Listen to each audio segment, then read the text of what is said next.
Welcome to democratic diplomacy. आज चर्चा होगी अफ्रीका के एक देश की। नाम है उसका युगांडा। और वहाँ पे एक तानाशाह हुआ जिसने 8 वर्षों तक शासन किया, 1971 से लेके 1979 तक। हाँ, जिसे बूचर ऑफ युगांडा भी कहते हैं। और जिसने 3 लाख लोगों को मरवा दिया। और उसके बाद वहाँ एक ऐसी इकोनॉमिक और पॉलिटिकल क्राइसिस हुई जिससे शायद आज तक युगांडा उबर नहीं पाया। नाम पता है उस शख्स का आपको? नाम है ईदी अमीन। लेकिन आज इस ईदी अमीन की चर्चा क्यों हो रही है? लेकिन इसके पहले जानते हैं थोड़ी सी हिस्टोरिक पर्सपेक्टिव को भी। युगांडा एक छोटा सा अफ्रीकी देश, ठीक वैसा ही जैसा भारत। दोनों में क्या सिमिलरिटी है? सिमिलरिटी ये है कि युगांडा भी इंडिया के तरह ब्रिटिश कॉलोनी थी। और वहाँ के जो ब्रिटिश रूलर थे उनको भी यही चाह थी कि ज़्यादा से ज़्यादा लूट युगांडा में मचाई जाए। तो प्लान बना कि वहाँ रेलवे बिछाई जाए। लेकिन रेलवे के लिए मजदूर कहाँ से आएंगे? ब्रिटिश ने तो आने से रहे। हाँ, भारत में ये काम पहले से ही चल रहा था, तो वहाँ स्किल्ड लेबर थे। तो इन स्किल्ड लेबर्स को वहाँ पे ले जाया गया और उन्होंने ये काम बखूबी कंप्लीट किया। लेकिन कुछ भारतीय, उस वक्त के कंबाइंड भारतीय, जो आज का भारत, पाकिस्तान और बांग्लादेश मिलाकर उस वक्त रहा था, कुछ लोग वहाँ रुक गए। और ये लोग बहुत ही मेहनती थे और अपने मेहनत के दम पे इन्होंने युगांडा की इकोनॉमी में ज़बरदस्त बदलाव लाया। बदलाव ही नहीं लाया, वहाँ के जो इकोनॉमिक और कमर्शियल एक्टिविटीज़ थे, उन एक्टिविटीज़ थी उनमें 90% तक योगदान इन्हीं लोगों का था।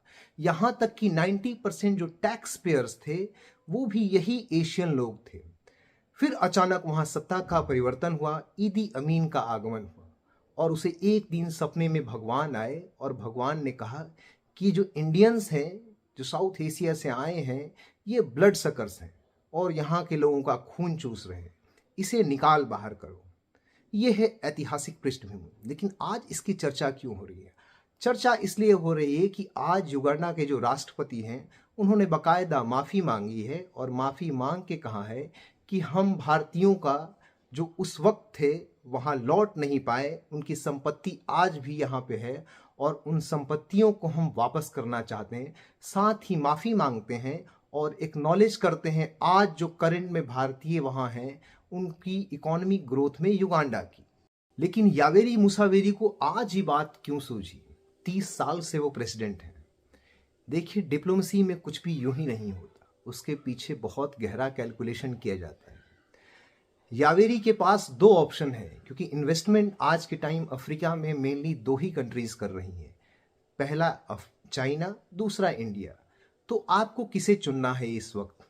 अफ्रीका का भी क्लोज कनेक्शन चाइना के साथ भी है और इंडिया के साथ भी है।